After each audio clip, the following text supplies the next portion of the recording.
আমার নাম প্রদীপ, আমার বয়স ২২ বছর। আমি আমার বাবা মায়ের সঙ্গে থাকি। আজ আমি আপনাদের এক বিশেষ অভিজ্ঞতার গল্প বলতে চলেছি। আমাদের পাশের বাড়িতে একজন মেসো ভাড়া থাকতেন। তিনি একটি বড় কোম্পানিতে চাকরি করতেন, যার কারণে সারা সপ্তাহ বাইরে থাকতে হতো। তিনি কেবল সপ্তাহে ১ বা ২ বারই বাড়ি ফিরতে পারতেন। কিছুদিন আগেই তার বিয়ে হয়েছে এবং তার স্ত্রী দেখতে অসাধারণ সুন্দরী। তার বয়স ছিল প্রায় ২৭ বছর এবং তার ব্যক্তিত্ব ছিল অসাধারণ। গায়ের রং ছিল একদমই দুধের মতো ফর্সা, একটু স্বাস্থ্যবান, যা তাকে আরও আকর্ষণীয় করে তুলত। আর তিনি হালকা সাজগোজ করতেন, যা তাকে আরও আকর্ষণীয় করে তুলত। আমি প্রথম থেকেই তাকে অনেক পছন্দ করতাম। প্রতিদিন সকালে আমি ছাদের শরীর চর্চা করতাম। একদিন প্রতিদিনের মতো আমি ছাদে ছিলাম। হালকা শীতল বাতাস বইছিল, চারপাশে সোনালি রোদ পড়ছিল, পরিবেশ ছিল মনোরম। ঠিক তখনই আমি দেখলাম পাশের বাড়ির মাসিমা তাদের ছাদে এসে গাছের টবে জল দিচ্ছেন। তাকে খুবই শান্ত এবং হাসি খুশি দেখাচ্ছিলেন। তিনি তখন সুন্দর একটি নাইট ড্রেস পরেছিলেন। আমায় দেখে তিনি মিষ্টি হেসে বললেন, "বাহ প্রদীপ, তোমাকে তো বেশ ফিট দেখাচ্ছে। রোজ শরীর চর্চা করো, খুব ভালো ব্যাপার।" আমি একটু লজ্জা পেলাম, তবে হাসতে হাসতে বললাম, "হ্যাঁ মাসিমা, স্বাস্থ্য ভালো রাখতে রোজ চেষ্টা করি।" তিনি হাসি মুখে বললেন, "খুব ভালো, তবে শুধু ব্যায়াম করলে হবে না, মাঝে মাঝে যোগ ব্যায়ামও করা উচিত। এতে শরীর যেমন ভালো থাকে, তেমনি মনও শান্ত থাকে।" আমি মাথা নেড়ে বললাম, "ঠিক বলছেন মাসিমা, কাল থেকেই চেষ্টা করব।" তারপর মাসিমা নিচে চলে গেলেন, আর আমিও কিছুক্ষণ পর নিচে নেমে এলাম। কয়েকদিন পর আমাদের বাড়িতে একটি পূজার আয়োজন করা হয়েছিল। আমাদের বাড়িতে পূজার প্রস্তুতি চলছিল সকাল থেকেই। মা ব্যস্ত ছিলেন সমস্ত আয়োজন সামলাতে, বাবা আশেপাশের সবাইকে নিমন্ত্রণ করেছিলেন। আত্মীয়রাও আসার কথা ছিল। পুরো বাড়ি যেন এক আনন্দের পরিবেশে মেতে উঠেছিল। চারপাশে ফুলের সুগন্ধ, দ্বীপের আলো আর মন্ত্র উচ্চারণের সুর মিলেমিশে এক প্রশান্ত পরিবেশ তৈরি করেছিল। কিছুক্ষণ পর অতিথিরা আসতে শুরু করলেন। মেসো তখনও বাইরে কাজে ছিলেন, তবে মাসি এসেছিলেন। তিনি হালকা গোলাপি রঙের শাড়ি পরে এসেছিলেন, যা তাকে খুবই স্নিগ্ধ লাগাচ্ছিল। মা হাসি মুখে এগিয়ে গিয়ে তাকে অভ্যর্থনা জানালেন এবং প্রসাদের থালা তার হাতে তুলে দিলেন। আমি বাবার সাথে পূজার ব্যবস্থাপনার কাজে সাহায্য করছিলাম। ঠিক তখনই মাসিমা হাসি মুখে বললেন, "প্রদীপ, তুমি খুব ভালোভাবে সবকিছু সামলাচ্ছ। পূজার কাজে এত আগ্রহ দেখানো সত্যিই প্রশংসনীয়।" আমি হালকা হেসে উত্তর দিলাম, "হ্যাঁ মাসিমা, মায়ের কাজে একটু সাহায্য করার চেষ্টা করি। তাছাড়া পূজা পাঠ করলে মনে এক ধরনের শান্তি আসে।" মাসিমা সম্মতি সূচক মাথা নাড়লেন এবং বললেন, "একদম ঠিক বলেছ, পূজা করলে বাড়িতে ইতিবাচক শক্তি থাকে।" কিছুক্ষণ পর পূজা শুরু হলো এবং সবাই শান্ত হয়ে মন্ত্র উচ্চারণ শুনছিলেন। মা আমাকে আরতির থালা ধরে রাখতে বললেন। আমি ধীরে ধীরে সকলকে আরতি দিতে লাগলাম। যখন মাসিমার দিকে থালা বাড়িয়ে দিলাম, তিনি ভক্তিভরে হাত জোড় করে প্রদীপের সামনে মাথা নত করলেন। তারপর মৃদু হেসে আমার দিকে তাকালেন। পূজা শেষ হওয়ার পর প্রসাদ বিতরণ শুরু হলো। আমি সবার মাঝে প্রসাদ বিলাচ্ছিলাম। তখন মাসিমা মজার ছলে বললেন, "বাহ প্রদীপ, এখন তো তুমি অনেক দায়িত্বশীল হয়ে গেছ। এবার তো তোমার বিয়ের কথা ভাবা উচিত।" আমি হেসে বললাম, "এখনো অনেক দেরি আছে মাসিমা। আপাতত পূজার কাজটা ঠিকঠাক শেষ করি।" মাসিমা ও মা আমার কথা শুনে হেসে উঠলেন। কিছুক্ষণ পর সবাই গল্প গুজব শুরু করলেন। আমি কাছেই বসে মাসিমার সাথে কথোপকথনে যোগ দিলাম। তিনি বলছিলেন কেমন ছিল তাদের গ্রামের পূজা, কিভাবে বড়সড় আয়োজন করা হতো। কথা বলতে বলতে একসময় মাসিমা বললেন, "আচ্ছা, এখন চলি।" আমি দরজার কাছে গিয়ে মাসিমাকে বিদায় জানালাম। তিনি হাসি মুখে বললেন, "ঠিক আছে প্রদীপ, আমি এখন উঠছি। অনেক কাজ বাকি আছে। আজকের দিনটা সত্যিই খুব ভালো কাটল।" মা তাকে আবার আসার আমন্ত্রণ জানালেন, আর তিনি হাসতে হাসতে সম্মতি দিলেন। আমি তাকে দরজা পর্যন্ত এগিয়ে দিতে গেলাম। যাওয়ার সময় তিনি বললেন, "আগামীকাল দুপুরে আমার বাড়িতে এসো। একসঙ্গে খাওয়া হবে।" আমি হাসি মুখে বললাম, "অবশ্যই মাসিমা, আসব।" সেই সময় মেসো বাড়িতে ছিলেন না। মাসিমা জানালেন তিনি 1 মাসের জন্য অফিসের কাজে শহরে গেছেন। ফলে পুরো মাস তিনি একাই থাকবেন। পরদিন দুপুরে আমি মাসিমার বাড়িতে গেলাম। দরজায় দাঁড়িয়ে দেখলাম তিনি সুন্দর করে সাজগোজ করে আমার জন্য অপেক্ষা করেছিলেন। আমি বললাম, "মাসিমা, দেরি হয়ে গেল, ক্ষমা করবেন।" তিনি মিষ্টি হেসে বললেন, "কোনো সমস্যা নেই, এসো খাওয়া দাওয়া করি।" আমি বসতেই বললাম, "আজ তো আপনাকে অসাধারণ লাগছে মাসিমা। তিনি হাসলেন, তারপর বললেন, আচ্ছা এখন খাওয়া শুরু করি। আমরা টেবিলে বসলাম। মাসিমা খুব যত্ন করে খাবার পরিবেশন করলেন, গরম গরম রুটি, ডাল, সবজি আর মিষ্টি হিসেবে সুজির হালুয়া। খাবার দেখে আমার বেশ ক্ষুধা পেয়ে গেল। আমি হাসতে হাসতে বললাম, মাসিমা, আপনি তো অনেক কষ্ট করেছেন, এত কিছু শুধু আমার জন্য? তিনি হালকা হাসলেন এবং বললেন, এতে কষ্টের কিছু নেই প্রদীপ। যখন কাছের কেউ আসে তখন তার জন্য ভালো কিছু রান্না করা আনন্দের ব্যাপার। তাছাড়া একা খেতে ভালো লাগে না। আমি খেয়াল করলাম তার কথার মাঝে হালকা একটা বিষণ্ণতা আছে। আমি জিজ্ঞেস করলাম, মাসিমা, আপনাকে একটু চিন্তিত লাগছে, সব ঠিক আছে তো? তিনি আমার দিকে তাকিয়ে হালকা হাসলেন। তারপর বললেন, ঠিক আছি প্রদীপ, কিছু না। মাঝে মাঝে একটু একাকিত্ব অনুভব হয়। মেশো কাজের চাপে ব্যস্ত থাকেন। না, বিয়ের বেশি দিন হয়নি, কিন্তু তবুও মনে হয় যেন একাই আছি এই বাড়িতে। বিয়ের পর ভেবেছিলাম নতুন একটা জীবন শুরু হবে, একসঙ্গে সময় কাটাবো, বেড়াতে যাব, গল্প করব। কিন্তু মাসিমা একটু বিষণ্ণ স্বরে বললেন, মেশো সপ্তাহের পর সপ্তাহ বাড়ি আসতে পারেন না, আর এলেও সারাক্ষণ ফোন আর কাজের ফাইলেই ডুবে থাকেন। আমি চাই যে ওর জন্য একটু সময় রাখি, কিন্তু মনে হয় ও বুঝতেই পারে না আমার প্রয়োজনীয়তা। তার কথাগুলো শুনে আমার মন খারাপ হয়ে গেল। আমি সান্ত্বনার সুরে বললাম, মাসিমা, এটা নয় যে মেশো আপনাকে গুরুত্ব দেন না। সম্ভবত তিনি এত কাজের চাপে থাকেন যে আপনার অনুভূতিগুলো ঠিকভাবে বুঝতে পারছেন না। আপনার তার সাথে খোলাখুলি কথা বলা উচিত। তিনি হালকা হাসলেন, তারপর বললেন, কথা বলার সুযোগই বা কই? যখন ফোন করি তখন ব্যস্ততার অজুহাত দিয়ে তাড়াতাড়ি রেখে দেন। কখনো কখনো তো দুদিন ফোনই করেন না। আমি তো সবসময় ওর ভালো চেয়েছি, কিন্তু আমার একাকিত্ব বুঝতে পারে না। আমি বুঝতে পারছিলাম তার যন্ত্রণা। তিনি সংবেদনশীল, স্মার্ট একজন মানুষ, যিনি কেবল একটু ভালোবাসা আর সঙ্গ চেয়েছিলেন। অথচ তার বৈবাহিক জীবনে সেটাই সবচেয়ে বেশি অনুপস্থিত ছিল। কিছুক্ষণ আমরা দুজন চুপচাপ খেতে থাকলাম। তারপর আমি হালকা মেজাজে বললাম, মাসিমা, যদি কখনো মন খারাপ লাগে আমাদের বাড়িতে চলে আসবেন।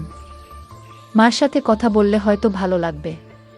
তিনি মিষ্টি হেসে বললেন, হ্যাঁ, সত্যিই ওনার সাথে কথা বললে মনটা ভালো হয়ে যায়। আমি হেসে বললাম, আর যদি চান তাহলে আমার সাথে মাঝে মাঝে যোগ ব্যায়াম করতে পারেন, মন ফ্রেশ থাকবে। তিনি হেসে বললেন, তুমি আর তোমার মজার কথা। তবে হ্যাঁ, হয়তো তোমার কথাই ঠিক। নিজেকে ভালো রাখা সত্যিই দরকার। এইভাবে গল্প করতে করতেই আমাদের খাওয়া শেষ হলো। আমি বললাম, মাসিমা, একটু সাহায্য করি? তিনি বললেন, ধুর, তুমি অতিথি, বসো, সব আমি সামলে নেব। আমি মজা করে বললাম, অতিথি তো একবারই হয়, এখন তো আমাদের বন্ধুত্ব হয়ে গেছে। তিনি মৃদু ভেসে উঠলেন, তবে সেই হাসির আড়ালে কোথাও একটা একাকিত্ব লুকিয়েছিল। খাওয়া শেষ হওয়ার পর আমি মাসিমাকে ধন্যবাদ জানিয়ে বললাম, খাবার সত্যিই? আমি হেসে বললাম, মাসিমা, সত্যিই অসাধারণ রান্না করেছেন। আপনার হাতের তৈরি রুটিতেও যেন মায়ের স্নেহের ছোঁয়া রয়েছে।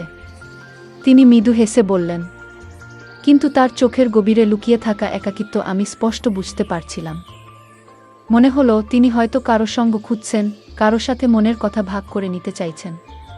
কিন্তু নিঃসঙ্গতা তাকে আস্তে আস্তে গ্রাস করছে। আমি ঘড়ির দিকে তাকিয়ে বললাম, এখন উঠি মাসিমা, মা অপেক্ষা করছেন। তিনি মাথা নেড়ে বললেন, ঠিক আছে, কিন্তু যাওয়ার আগে মাকে আমার প্রদীপের জানিয়ে দিও। আর শোনো, যখন ইচ্ছে হবে চলে এসো, একা একা থাকতে ভালো লাগে না। আমি মজা করে বললাম, অবশ্যই মাসিমা, এখন থেকে তো নিয়মিত আসতেই হবে। তারপর আমি বিদায় নিয়ে বাড়ির পথে রওনা দিলাম। পথে আসতে আসতে আমি মাসিমার কথা ভাবছিলাম। আমি ছাদে ব্যায়াম করছিলাম প্রতিদিনের মতো, কিন্তু আজ একটা অদ্ভুত ব্যাপার লক্ষ্য করলাম, মাসিমা আজ ছাদে আসেননি। তিনি প্রতিদিন সকালে গাছগুলোর যত্ন নিতেন, জল দিতেন, কিন্তু আজ কোথাও দেখা নেই। মনে একটু কেমন লাগলো। ঠিক তখনই মা ডেকে বললেন, প্রদীপ, একবার পাশের বাড়ি থেকে দেখে আয় তো। মাসিমা সকালেই বলছিলেন একটা দরকারি জিনিস লাগবে, কিন্তু উনি নিজে বেরোতে পারছেন না। আমি মাথা নেড়ে রাজি হয়ে গেলাম এবং সোজা মাসিমার বাড়ির দরজায় পৌঁছে গেলাম। দরজাটা বন্ধ ছিল, তাই ভেতরে উকি দিয়ে বললাম, মাসিমা, আপনি ঠিক আছেন? ভেতর থেকে তিনি বেরিয়ে এলেন, মুখে মৃদু হাসি, কিন্তু ক্লান্তির ছাপ স্পষ্ট। আরে প্রদীপ, এসো। হ্যাঁ, ঠিক আছি, একটু মাথা ধরেছে তাই আজ ছাদে যাইনি। আমি উদ্বিগ্ন হয়ে বললাম, আপনি ওষুধ খেয়েছেন? যদি বেশি অসুবিধা হয় ডাক্তার দেখানো দরকার। তিনি হালকা হেসে বললেন, না না, এতটা গুরুতর কিছু নয়। আসলে বাজার থেকে কিছু জিনিস আনতে হবে, কিন্তু আজ একা বেরোনোর ইচ্ছে নেই। তুমি কি একটু সঙ্গে যাবে? আমি এক মুহূর্ত না ভেবে বললাম, এতে আবার ভাবনার কি আছে? অবশ্যই, চলুন। চলো আমরা বেরিয়ে পড়ি, আমি বললাম। মাসিমা হালকা হেসে ভেতরে গেলেন আর শাড়ি ঠিক করতে লাগলেন। আমি বসে অপেক্ষা করছিলাম। কিছুক্ষণ পর তিনি বাইরে এলেন, হালকা গোলাপি রঙের শাড়ি পরে, কপালে ছোট্ট টিপ, তার চিরচেনা সৌন্দর্য আর সাদা মাথাটা। সাজ দেখে মনে হলো সত্যি সৌন্দর্য জাঁকজমকের উপর নির্ভর করে না। তিনি হাসতে হাসতে বললেন, প্রদীপ চলো, দেরি হয়ে যাচ্ছে, বাজার বন্ধ হওয়ার আগেই পৌঁছাতে হবে। আমরা দুজন পায়ে হেঁটে বাজারের দিকে রওনা দিলাম। পথে যেতে যেতে আমি তার পুরনো দিনের কথা জানতে চাইলাম। মাসিমা একটু থেমে বললেন, প্রদীপ, যখন তোমার মাসও ছিল তখন এই একাকিত্ব কখনো অনুভব করিনি। উনি সবসময় পাশে থাকতেন, ছোট বড় সব কিছুতেই খেয়াল রাখতেন। এখন শুধু স্মৃতিগুলোই বেঁচে আছে। আমি কিছু সময়ের জন্য চুপ করে গেলাম। তার কথাগুলো মনে গেঁথে গেল। তারপর হালকা হাসি দিয়ে বললাম, মাসিমা, এখন তো আমি আছি। যখনই একা লাগবে আমাকে ডাকবেন, আমি সঙ্গে সঙ্গে চলে আসব।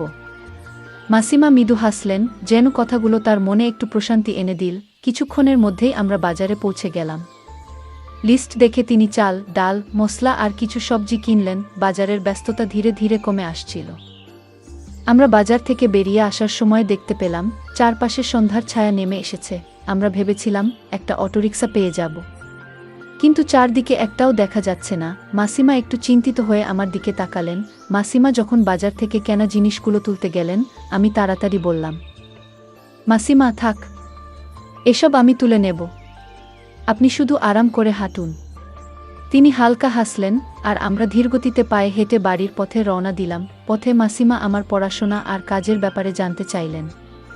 আমি হেসে হেসে কিছু মজার গল্প বললাম, যেগুলো শুনে তিনি প্রাণ খুলে হেসে উঠলেন। তার সেই হাসির শব্দ আমার মন ভালো করে দিল। মনে হলো হয়তো কিছু সময়ের জন্য হলেও তার একাকিত্ব দূর করতে পেরেছি। বাড়ি পৌঁছে দেখি মাসিমা বেশ ক্লান্ত হয়ে পড়েছেন। আমি বললাম, আপনি একটু বিশ্রাম নিন, আমি বাজারের জিনিসগুলো রান্নাঘরে রেখে দিচ্ছি। তিনি হাসতে হাসতে বললেন, প্রদীপ, আজ তুমি না থাকলে এত জিনিস আনা সম্ভব হতো না, একা গেলে খুব কষ্ট হতো। আমি মৃদু হেসে বললাম, মাসিমা, আপনি তো আমার আপনজন, এসব বলার দরকার নেই। এখন বিশ্রাম নিন, আমি একটু পরে আসছি। আমি বাড়ি ফিরে মাকে বললাম, মা, আজ মাসিমা খুব ক্লান্ত হয়ে পড়েছেন, আমি ওনার জন্য রাতের খাবার নিয়ে যাচ্ছি। মা সম্মতি জানালেন এবং আমার সঙ্গে কিছু গরম রুটি, ডাল ও সবজি প্যাক করে দিলেন। আমি আবার মাসিমার বাড়িতে গেলাম। দরজায় নক করে বললাম, মাসিমা, আজকের রাতের খাবার আমাদের বাড়ি থেকে। তিনি প্রথমে একটু ইতস্তত করলেন, তারপর মৃদু হেসে বললেন, প্রদীপ, তুমি সত্যি ঈশ্বরের মতো, কিন্তু আমি একা একা খাবো না, তোমাকেও আমার সঙ্গে খেতে হবে। আমি বললাম, ঠিক আছে মাসি, আমি আপনার সঙ্গে খাই। তারপর আমরা একসঙ্গে বসে খাওয়া শুরু করলাম। খাওয়ার সময় মাসি হাসি মুখে বললেন, প্রদীপ, তোমার সঙ্গে সময় কাটিয়ে আজ সত্যিই খুব ভালো লাগছে, মনটা অনেক হালকা হয়ে গেল, যেন আপনজন পাশে আছে। রাতের খাবার শেষ হলে আমি মাসিকে বললাম, মাসি, এখন থেকে আপনাকে আর একা থাকতে হবে না, আমি প্রতিদিন এসে আপনাকে দেখে যাব। চাইলে আমরা এমন কিছু পরিকল্পনা করতে পারি যাতে আপনার আর একাকিত্ব অনুভব না হয়। মাসি কিছুক্ষণ চুপ থেকে বললেন, প্রদীপ, তোমার কথাগুলো সত্যিই হৃদয় ছুঁয়ে গেল, কিন্তু প্রত্যেকেরই নিজের একটা জীবন থাকে। আমি চাই না আমার কারণে তোমার রুটিনে কোনো পরিবর্তন আসুক। মাঝে মাঝে এসো, গল্প করো, এতেই আমি খুশি। আমি মুচকি হেসে বললাম, এটা আপনি আমার দায়িত্ব হিসেবেই দেখুন। যতক্ষণ আপনার মুখে হাসি থাকবে ততক্ষণ আমিও খুশি থাকব। সেদিন রাতেই আমি বাড়ি ফিরে এলাম, কিন্তু মনে মনে ঠিক করলাম যে মাসির জীবনযাত্রায় কিছু পরিবর্তন আনব যাতে তিনি আরও ভালো সময় কাটাতে পারেন। পরের দিন সকালে আমি মাকে বললাম, মা, আমি ভাবছি মাসির জন্য কয়েকটি গাছ ও বই নিয়ে যাব, এতে তার সময় ভালো কাটবে এবং একাকিত্ব দূর হবে। মা রাজি হলেন এবং কিছু পুরনো বই ও ছোট ছোট গাছের টব সাজিয়ে দিলেন। দুপুরে আমি মাসির বাড়ির উদ্দেশ্যে রওনা দিলাম। আমি মাসির সামনে গাছের টব আর বইগুলো রাখলাম। মাসি অবাক হয়ে বললেন, প্রদীপ, এগুলো কি? আমি হাসি মুখে বললাম, মাসি, এগুলো আপনার জন্য, যখন একা লাগবে এই গাছগুলোর যত্ন নেবেন আর বই পড়বেন। আমি নিশ্চিত এগুলো আপনাকে ভালো সময় কাটাতে সাহায্য করবে। মাসির চোখে জল চলে এলো। উনি আলো কণ্ঠে বললেন, প্রদীপ, তোমার মনটা কত বড়। তুমি আমার একাকিত্বটা বুঝতে পেরেছ এবং সেটা দূর করার চেষ্টা করছ। সত্যিই আমি ভাগ্যবান যে তুমি আমার পাশে আছো। এরপর আমি মাসিকে গাছগুলোর যত্ন নেওয়ার পদ্ধতি বুঝিয়ে দিলাম। পাশাপাশি আমরা একসঙ্গে বসে একটি বইয়ের কয়েকটি পৃষ্ঠা পড়লাম। ধীরে ধীরে মাসি এসব বিষয়ে আগ্রহী হয়ে উঠলেন। এখন প্রতিদিন সকালে তিনি গাছগুলোতে পানি দেন, বিকেলে বই পড়েন। কয়েক সপ্তাহ পর আমি লক্ষ্য করলাম মাসির আচরণ অনেক বদলে গেছে। তিনি আগের চেয়ে অনেক বেশি হাসেন, নিজেকে ব্যস্ত রাখেন। একদিন আমি জিজ্ঞেস করলাম, মাসি, এখন কেমন লাগছে? তিনি হাসি মুখে উত্তর দিলেন, প্রদীপ, তোমার জন্যই আমার বাড়িটা আর ফাঁকা মনে হয় না। এই গাছ আর বইগুলো আমার জীবনে নতুন রং এনে দিয়েছে। আর সবচেয়ে বড় কথা, তোমার আশাটা আমাকে মনে করিয়ে দেয় যে আমি একা নই। মাসির কথা শুনে আমার মন ভরে গেল। আমি ভাবলাম জীবনের সম্পর্ক কতটা গুরুত্বপূর্ণ। ছোট ছোট জিনিস আর সময় দেওয়াই কারো জন্য বড় আনন্দের কারণ হতে পারে। এরপর থেকে মাসির জীবন অনেক সুন্দর হয়ে উঠল। আমরা প্রায় একসঙ্গে বাজারে যেতাম, নতুন কিছু কিনতাম আর সন্ধ্যায় বসে গল্প করতাম। মাসির একাকিত্ব এখন হাসি আর আনন্দে পরিণত হয়েছে। এরপর একদিন সকালে আমি প্রতিদিনের মতো ছাদে ব্যায়াম করছিলাম। হালকা ঠান্ডা বাতাস বইছিল। হঠাৎ মাসির ছাদের দিকে তাকিয়ে দেখি আজ মাসি নন, সেখানে মেশো দাঁড়িয়ে আছেন। আমি অবাক হয়ে গেলাম, কারণ মেশো বহুদিন ধরে বাড়িতে ছিলেন না। মেশো আমাকে দেখে হাসলেন এবং হাত নাড়ালেন। আমি হাত জোট করে মনে মনে ভাবলাম, ভালো হলো মেশো ফিরে এসেছেন। এখন হয়তো মাসির একাকিত্ব কিছুটা দূর হবে। আমি ঠিক করলাম সন্ধ্যায় গিয়ে মেশোর সঙ্গে দেখা করব। সন্ধ্যায় মাসির বাড়িতে পৌঁছে দেখি মেশো দরজায় দাঁড়িয়ে আছেন। উনি আমাকে দেখে হাসলেন ও বললেন, প্রদীপ, কেমন আছো? শুনেছি তুমি মাসির অনেক যত্ন নিচ্ছ, এটা জেনে খুব ভালো লাগলো। আমি মৃদু হেসে বললাম, মেশো, মাসি তো বেশিরভাগ সময় একাই থাকেন। তাই আমি মনে করি এটা আমার দায়িত্ব যে ওনার খেয়াল রাখি। পাশে দাঁড়িয়ে থাকা মাসিও হালকা হেসে তাকালেন। সবকিছু ঠিকঠাকই মনে হচ্ছিল, কিন্তু দুদিন পর হঠাৎ দেখলাম মেশো আবার কোথায় যেন চলে গেছেন। ব্যাপারটা কেমন যেন অদ্ভুত লাগলো। মাসি সেদিন সারাদিন চুপচাপ ছিলেন। সন্ধ্যায় আমি মাসির বাড়িতে গেলাম। দরজা খুলতেই মাসির চোখে কেমন যেন বিষণ্ণতা দেখতে পেলাম। আমি উদ্বিগ্ন হয়ে জিজ্ঞেস করলাম, মাসি, সব ঠিক আছে তো? মেশো হঠাৎ চলে গেলেন, কিছু হয়েছে নাকি? মাসি ধীরে মাথা নিচু করলেন। কিছুক্ষণ চুপ থেকে বললেন, প্রদীপ, তোমাকে একটা কথা বলতে চাই, কিন্তু বুঝতে পারছি না কিভাবে বলবো। আমি আশ্বস্ত করে বললাম, মাসি, আমাকে খোলাখুলিভাবে বলুন। যদি কোনো সমস্যা হয় আমি অবশ্যই সাহায্য করব। মাসি গভীর শ্বাস নিলেন, তারপর বললেন, দেখো প্রদীপ, যখন মেশো ফিরে এসেছিলেন তখন সব ঠিক ছিল, কিন্তু পরে কেউ একজন এসে ওনার মনে সন্দেহের বীজ বুনে দিয়েছে। বলেছে তুমি প্রায় এখানে আসো, আর এতে। মাসি এক মুহূর্ত চুপ করে রইলেন, তারপর ধীরে ধীরে বললেন, প্রদীপ, কিছু মানুষ আছে যারা অন্যের সুখ সহ্য করতে পারে না। তুমি যা করছো তা একেবারেই একজন সন্তানের ভালোবাসার মতো, কিন্তু কিছু লোক সেটাকে ভুলভাবে দেখছে। মেশোর সেই সব কথায় বিশ্বাস করে ফেলেছেন, তাই রাগ করে চলে গেছেন। মাসির কথা শুনে আমি গভীর চিন্তায় পড়ে গেলাম। তারপর বললাম, মাসি, আমি মেশোর সঙ্গে কথা বলবো। আমি ওনাকে বুঝিয়ে বলবো যে এটা একটা ভুল বোঝাবুঝি। আপনি দুশ্চিন্তা করবেন না, সব ঠিক হয়ে যাবে। মাসি হঠাৎ শক্ত গলায় আমাকে থামিয়ে দিলেন। আমি ওনার চোখে এক ধরনের দৃঢ়তা দেখলাম, যা আগে কখনো দেখিনি। তিনি বললেন, না প্রদীপ, তুমি মেশোর সঙ্গে এ বিষয়ে কোনো কথা বলবে না। এটা আমাদের পারিবারিক ব্যাপার, আমি নিজেই সমাধান করে নেব। তুমি এতে কোনো হস্তক্ষেপ করো না। আমি অবাক হয়ে বললাম, কিন্তু মাসি, আমি কিভাবে চুপ থাকতে পারি? আমি জানি আপনাকে অন্যায়ভাবে দোষ দেওয়া হচ্ছে, এটা ঠিক নয়। মাসি দীর্ঘশ্বাস ফেললেন এবং ধীরে ধীরে বললেন, প্রদীপ, মানুষের দৃষ্টিভঙ্গি বদলানো সহজ নয়। তারা যা দেখতে চায় সেটাই দেখে। আর মেশো, তিনি এমন বিষয়গুলো নিয়ে আগে থেকেই খুব সংবেদনশীল। মাসি গভীর শ্বাস নিলেন এবং শান্ত গলায় বললেন, প্রদীপ, যদি তুমি মেশোর সঙ্গে কথা বলো তাহলে বিশ্বাসটা আরও জটিল হয়ে যেতে পারে। আমি বুঝতে পারছিলাম মাসির কণ্ঠে এক অদ্ভুত ব্যথা লুকিয়ে আছে। কিছুক্ষণ চুপ থেকে উনি আমার দিকে তাকালেন এবং বললেন, তুমি আমার একাকিত্ব দূর করার জন্য যা করেছ তার জন্য আমি সত্যিই কৃতজ্ঞ, কিন্তু এখন সময় এসেছে তোমাকে আমার থেকে দূরে সরে যেতে হবে। আমি বিস্মিত হয়ে বললাম, মাসি, আপনি এমন কথা বলছেন কেন? মাসির চোখে জল চলে এলো, কিন্তু উনি নিজেকে সামলে নিয়ে বললেন, প্রদীপ, আমি চাই না তোমার পরিবারের সম্মান নিয়ে কেউ কোনো প্রশ্ন তুলুক। মানুষ অনেক কিছু বলে, আর আমি চাই না আমার কারণে তোমার কোনো অসম্মান হোক। তাই তোমার আমার বাড়িতে আসা বন্ধ করাই ভালো হবে। আমি ওনাকে বোঝানোর চেষ্টা করলাম, মাসি, আপনি এমনটা কেন ভাবছেন? আমাদের কোনো ভুল ছিল না। তাহলে অন্যদের কথায় আমরা কেন প্রভাবিত হব? কিন্তু মাসি কঠিন গলায় বললেন, প্রদীপ, এটি আমার শেষ কথা। দয়া করে বোঝার চেষ্টা করো।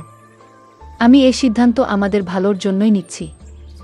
আমি একা থাকতে পারবো, কিন্তু তোমাকে কোনো সমস্যায় পড়তে দেব না। মাসির কথা আমার হৃদয়কে গভীরভাবে আঘাত করল। আমি কিছু বলতে যাচ্ছিলাম, কিন্তু মাসি দরজার দিকে ইশারা করলেন। ওনার মুখে এক অদ্ভুত মাসির চোখে এক ধরনের শান্ত স্বীকারোক্তি ছিল, যেন উনি নিজেকে এই কষ্টের জন্য প্রস্তুত করে নিয়েছেন। আমি গভীর বিষাদ নিয়ে বললাম, ঠিক আছে মাসি, যদি এটাই আপনার ইচ্ছে হয় তবে আমি মেনে নেব। কিন্তু একটা মনে রাখবেন, আমি সবসময় আপনার পাশে থাকব। যখনই আমার দরকার হবে শুধু একবার ডাকলেই আমি চলে আসব। মাসি নিঃশব্দে মাথা নাড়ালেন, কিন্তু কিছু বললেন না। আমি ধীর পায়ে ওনার বাড়ি থেকে বেরিয়ে এলাম, কিন্তু বুকের ভেতর একটা অদ্ভুত ভারী অনুভূতি হচ্ছিল।